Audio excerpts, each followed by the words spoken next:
चाहे कोई भी चुनाव हो, लेकिन आरएसएस हमेशा बीजेपी के साथ साए की तरह रहा है और उसी की ताकत है कि बीजेपी 2 सीटों से इतने बड़े नंबर तक पहुंची। बीजेपी की मेहनत और आरएसएस का तालमेल ऐसा रहा कि 10 साल तक लगातार मोदी सरकार का डंका बजता रहा और तीसरी बार एक बार फिर मोदी तीसरे टर्म में सरकार बनाने जा रहे हैं।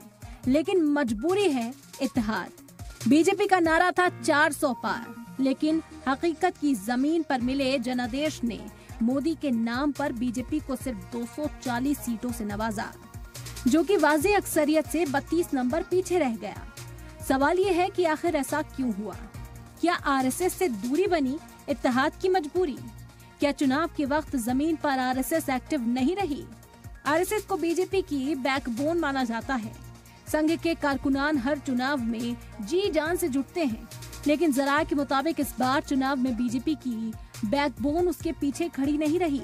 संघ चुनाव में भले ही बीजेपी के हक में माहौल बनाने के लिए सीधे काम नहीं करता है, लेकिन ये तय करने की जिम्मेदारी संघ हमेशा निभाता रहा है। कम से कम बीजेपी की हिमायत और ऐसे वोटर्स वोटिंग के दिन वोट देने जरूर पोलिंग बूथ तक पहुँचे जो बीजेपी के कट्टर वोटर हैं।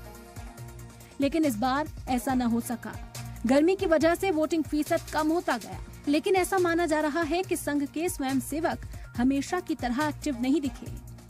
चुनाव के दौरान लगातार वोटिंग फीसद निचले सतह पर रहा। जराये के मुताबिक शुरुआती 5 मरहलों में संघ ने चुनाव पर ना तो कोई बैठक की, न ही बीजेपी को अपना कोई पैगाम दिया। जराये के हवाले से खबर आई कि छठे मरहले के पहले चीजें बदली।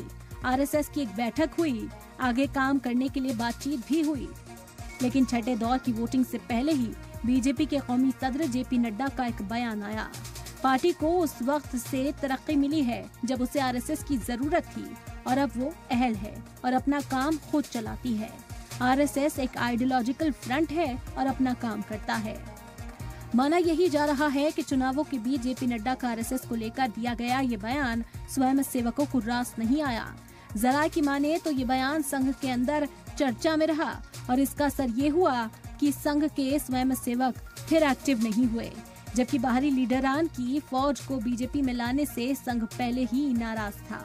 महाराष्ट्र इसकी बड़ी मिसाल है। फिर हुआ वही जिसकी उम्मीद नहीं की जा रही थी। बीजेपी को 24 के चुनाव में इसका खामियाजा भुगतना पड़ा। ब्यूरो रिपोर्ट, सलाम टीवी।